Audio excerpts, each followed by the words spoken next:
Imagine a work of genius, painted by the most radical artist of his time, that was so shocking, so utterly scandalous, that its patrons immediately rejected it. A painting meant for a sacred altar, yet deemed so offensive, so disrespectful, that it ignited a firestorm of controversy. This isn't just a story about art. It's a story about defiance, fury, and a masterpiece so scandalous, it amplified the danger for an artist already living on the run. I'm talking about Caravaggio's Death of the Virgin. This painting didn't just break the rules, it stomped on them. It forced the art world to confront uncomfortable truths, and in doing so, became a pivotal work in history. Today, we'll dive deep into why this painting caused such outrage, what forbidden truth it seemed to reveal, and how its scandal was intertwined with an artist's life spiraling towards a violent end. Before we dissect the scandal, we must meet the instigator, Michelangelo Merisi da Caravaggio. He was Rome's art star of the early 17th century, brilliant, charismatic, and a magnet for trouble. Forget the idealized beauty of the Renaissance. Caravaggio ripped away the veil, exposing the raw, gritty reality of human experience. He painted saints with dirty feet, apostles as common laborers, and divine miracles unfolding in shadowy taverns. His revolutionary technique, tenebrism, used extreme contrasts of light and dark, plunging backgrounds into blackness to throw his figures into harsh, dramatic light. This wasn't just a stylistic choice, it was psychological. It stripped away illusion, forcing viewers to confront the human drama, the vulnerability, and the intense emotion of his subjects.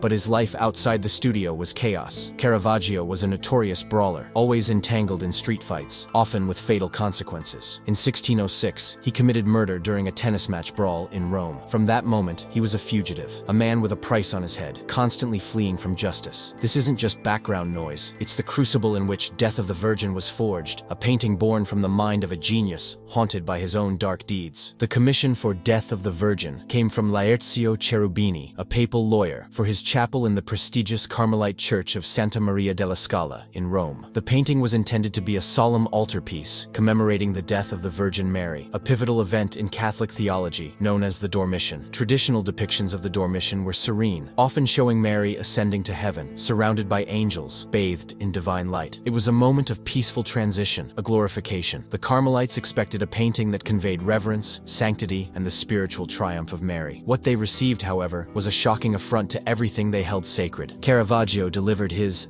Death of the Virgin in 1606. At first glance, it's undeniably powerful. The scene is somber, dramatic, bathed in his signature tenebrism. But look closer, and the controversies immediately begin to surface. Mary, unidealized. This is perhaps the most shocking element. Instead of a youthful, ethereal Madonna, Caravaggio presents an unidealized, starkly realistic depiction of a deceased woman. Her still, human form, with bare feet exposed, lacked the expected grace and idealized beauty for the Mother of God. Critics were scandalized, perceiving the depiction as disturbingly earthly, even common, and immediately fueled rumors that Caravaggio had chosen a model whose earthly state and background were utterly unsuitable for depicting such a sacred figure. This was an unforgivable insult, stripping the Mother of God of her divinity and dignity, reducing her to a profoundly human, physical reality. There are no delicate hands clasped in prayer, no heavenly glow, just death, raw and visceral. The mourners, the apostles and Mary Magdalene are gathered around, their grief palpable. They are not idealized saints. They are rough working-class men, their faces contorted by genuine sorrow. Mary Magdalene, identifiable by her loose red hair, is a figure of profound despair, slumped in the foreground. Their bare feet and unkempt appearance made them feel too human, too earthly for a sacred altarpiece. The scene is set in a desolate, ordinary room. There are no angels, no celestial choirs, no triumphant ascent. A heavy red curtain drapes above, intensifying the dramatic, almost claustrophobic atmosphere, acting like a stage curtain revealing a profoundly human tragedy. A single dramatic shaft of light illuminates Mary's pale form and the grieving faces. It's not divine light. It's a harsh, earthly light, emphasizing the stark reality of death. The Virgin is not ascending to heaven. She is depicted as deceased, a body mourned by mortals. This wasn't just a painting. It was a revolution in how sacred subjects could be depicted. But for the Carmelite friars, it was an insult, a sacrilege, and a source of profound disgust. Disrespectful portrayal of Mary, the most egregious offense. Her unidealized body, swollen and resembling a common corpse, or worse, a drowned courtesan, was deemed utterly inappropriate for the Mother of God. Lack of decorum, the raw, earthy grief of the apostles, their common appearance, and the absence of traditional sacred symbols, angels, divine glory, stripped the scene of its expected sanctity. Theological imprecision. Mary's death was often presented as a peaceful dormition, falling asleep, leading directly to her bodily assumption into heaven. Caravaggio's stark realism emphasized the finality of death, not the promise of heavenly glory. The friars, along with many contemporary critics, found it blasphemous. This wasn't piety, it was provocation. The painting, despite its artistic brilliance, was ordered removed from the chapel. It was a public humiliation for Caravaggio, whose reputation for scandalous behavior and choosing unsuitable models was already well known. This rejection, coupled with his fugitive status for murder, painted a picture of an artist increasingly at odds with the powerful institutions he relied upon for commissions. The rejected masterpiece didn't languish for long. Its raw power was undeniable, even to those who found it controversial. Luckily, one of the greatest artists of the next generation, Peter Paul Rubens, was working in Rome at the time. Rubens immediately recognized the sheer genius of Caravaggio's Death of the Virgin. He saw beyond the controversy, appreciating its revolutionary realism, its dramatic composition, and its profound emotional impact. Rubens convinced his patron, Vincenzo Gonzaga, the Duke of Mantua, a prominent art collector, to purchase the painting. For a significant sum, the Duke acquired the Death of the Virgin, but even the Duke, knowing the controversy, only displayed it briefly before it was moved to his private collection. Before it left Rome, however, Rubens arranged for it to be publicly exhibited for a short time. Thousands flocked to see it, cementing its legend as both a scandal and an undeniable work of genius. This act of appreciation by Rubens saved the painting from obscurity and ensured its place in art history, despite its scandalous origins. Now, to the provocative question in our title, did Death of the Virgin get Caravaggio killed? Directly, no. He was already a hunted murderer when he painted it in 1606. The immediate cause of his death years later, in 1610, was likely fever or infection while still a fugitive. However, the scandal surrounding Death of the Virgin was a major blow to his already precarious existence. Intensified opposition, his audacious choices, like this painting, alienated powerful church patrons who could have advocated for his pardon. He further solidified his reputation as an arrogant, uncontrollable, and disrespectful artist. Loss of support. While other patrons still admired his art, such public rejections made it harder for him to find steady work and crucial protectors who could intercede on his behalf with the authorities. A fugitive's life. His continued controversies, including this one, meant he remained a pariah in Rome, forced to constantly move between Naples, Malta, and Sicily. This desperate, dangerous life on the run, marked by poverty, ill health, and persistent threats, undoubtedly contributed to the circumstances of his premature death at just 38 years old. So, while Death of the Virgin didn't literally plunge the knife, it was a profound symbol of his relentless battle against convention, a battle that ultimately left him isolated and vulnerable, directly feeding into the dangerous life that ended him. Despite its scandalous origins, or perhaps because of them, Caravaggio's Death of the Virgin became a landmark in art history. It heralded a new era of realism, psychological intensity, and dramatic chiaroscuro that profoundly influenced generations of Baroque artists, known as the Caravaggisti. It proved that sacred subjects could be depicted with profound human emotion, stripping away artifice to reveal a deeper, more relatable truth. It redefined beauty not as idealized perfection, but as raw, unvarnished reality, even in death. It's a testament to Caravaggio's audacity and enduring genius, a painting that dared to be different, even at great personal cost. Caravaggio's Death of the Virgin remains a powerful, uncomfortable truth, a masterpiece born from genius and scandal, a defiant statement that echoed the tumultuous life of its creator. It stands as a testament to an artist who refused to compromise, even if it meant risking everything. What do you think of Caravaggio's portrayal of the Virgin? Was it a stroke of genius or a sacrilegious act? Share your thoughts in the comments below, and if this deep dive into art, crime, and controversy fascinated you, please hit that like button and subscribe for more untold stories behind the world's most incredible and sometimes most dangerous masterpieces. See you next time.